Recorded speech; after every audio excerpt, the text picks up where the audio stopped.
I'll be looking for from Mayo is just like how he handles certain situations that happen in the game. Like, 4th and 1, what's his decision like? Those are the things that you're going to try to judge him on in the preseason the best way you can. But those are the things within the game where we're going to start comparing him to Bill. How is the team prepared? Are they jumping off sides a lot, right? Are we seeing situationally they know what to do or they don't know what to do? How is he handling all of those things will be some of the things that you can look for to see like, okay, hey, they played a clean game, not a lot of mistakes, especially the first and second units. You go, okay, they played a clean game, not a lot of mistakes. Not a lot of stupid penalties. Yeah, so you'd be looking for things like that, but I think that's what he's probably going to be focused on himself. I'm just worried about Drake Maye. That's all I find interesting. If the offensive line can remain somewhat protective of him and see how he looks, see how the offense gets the line. Wiggy's good point about just how the offense looks. Is it seamless? Are they the penalties of the years past continuing? Delay of games, inability to get the play in, all that. I don't think 4th and 1 is going to be much of a thing tonight, but I think that the Drake Maye performance and tomorrow morning, my guess is everybody's in love with Joe Milton. You think so? Because this is made for him. Last year, who was the guy that we all fell in love with? The quarterback that wasn't even on the team. Malik Cunningham. Malik Cunningham. Malik Magic. Yeah. That'll be the fourth quarter. Steve Burton will be jumping up and down. Well, what will you? Is there something you'll be looking for? Whether it's from Mayo, whether it's, I think we're all in agreement that Curtis is right. We all want to see Drake Maye, but is there the only reason people will be there tonight? But is there something specifically that you want to see from Mayo? I think I will reserve judgment till the regular season gets here, and when it really matters. Like I think that if you're going to compare him to Bill Belichick, which inevitably is going to happen, it's going to be the strategic in-game stuff that can make a difference. When how much difference can that question, the age-old question, how much difference can a head coach really make? I think Bill was worth a win or two additionally for a football team, so I want to find out if Jerod Mayo learned anything under his tutelage, and I'm sure he prepares in a different way than Bill prepares. He certainly has shown himself to, when dealing with the media, to do it in a different way than Bill did. I think that's been refreshing for a lot of people. Does he take the D'Amico Ryans approach? Does he call the defense himself?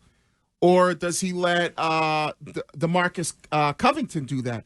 I think those will be interesting things to see, because remember, all the time that he was under Bill, Steve really called the defense. Does he now go, okay, I'm a defensive guy, I'm the head coach, this is my football team? Does he become one of those coaches that is a little bit more, you start to see them nowadays, especially head coaches, that is, the guy calling the plays? Or is he sitting back and kind of just, overseeing? I think he'll be overseeing is my guess. That's what I would prefer for him to do. And I would say the other thing that I'll look at outside of Drake Maye, but it's part of it, are the young receivers. Polk, Thornton's back and somewhat healthy. How does Pop Douglas look? I don't know if he'll play. Is he still in the non-contact uniform? I'm not sure. But either way, Baker, like I want to see, how the young receivers look in this offense, specifically with Drake Maye. And if there's not a big difference between Brissett and Maye tonight, then I don't know what we're doing, because that is this greatest sign that we'll have. So it's really, I'm watching Drake Maye, but I'm also watching how he compares in contrast to Jacoby Brissett, because I think Shime's right. It's basically 4 quarters, 4 quarterbacks. First quarter Brissett, second quarter Maye, third quarter Zappi, fourth quarter Milton. That's what I expect. And I want to see how they do. And if there isn't a major difference, then Maye should be getting all the reps with the ones. And if we want him to start week 1, tonight's going to have to be the first night where you actually think to yourself, oh, like he can keep up in this league. He can do something. We should make sure that he gets all the reps with the ones we possibly can.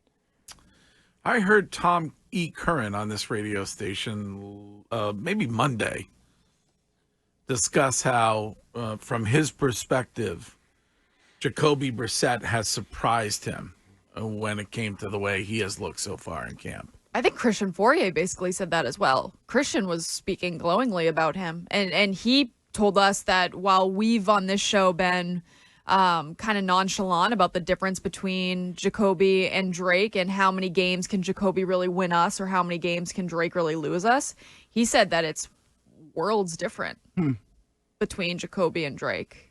So, yeah. I mean, and that was 2 weeks ago, but isn't it really hard to make that? Did Drake Maye quote tweet it and then threaten to fight Fourier? He didn't. But he did not. Isn't it really hard to make that determination when the reports are Drake Maye, Drizzy gets very, very little reps with the first unit? And Jacoby Brissett has a massive head start. It's a system he's familiar with, and he's been in the league for 8 years. Of course, he's going to look worlds better on the first week of training camp than the rookie quarterback who is still just getting accustomed to the NFL. Like the thing for Drake Maye is just making sure he gets the play in correctly and gets it to the line of scrimmage and snaps the ball before the play clock runs out. Like if he does that and then makes a couple plays with his arm, everything else is gravy. Football coverage here on WEEI is presented by T-Mobile. Switch to T-Mobile, and you can get tons of benefits and still save on every plan versus AT&T and Verizon. Use their savings calculator to find out how at T-Mobile.com/switch. You see this text, Wiggy, which says it is going to be an absolute disaster for Jerod Mayo, 781 text, if he is trying to call the defense as a head coach. I mean, I don't know. Why is that? DeMeco Ryans does it. Too much for it. Like, he can't multitask. I mean, doesn't half the league call the offensive plays? Why can't he call defensive plays? Exactly. And it's not like he's gonna. And even with Bill, it's not like he's really inserting himself into the offense. He probably is basically told, Van Pelt and those guys on offense, hey, do what you need to do, especially during the games, and he probably pops in here and there if they say, hey, Jerod, should we go for it on fourth down? What should we do in this situation? That's really about the only thing he'll chime in on the offense for, is he'll be like, all right, let's go for it, or, look to run the ball here, or come up with your best shot play. That's kind of the extent of his offensive insertion, where I think he's just going to be focused on the defense. So he could easily call the defensive plays, and then the special team coach does the special team coach stuff. I mean, the whole theory of, I think the head coach doing everything and overseeing is more for non-game day situation, just all the other stuff that goes with the practice and, all the other nonsense that comes with being a head coach, travel. All right. Well, 7 p.m. this evening at Gillette. It is Patriots and Panthers, and you can talk about that all day long here.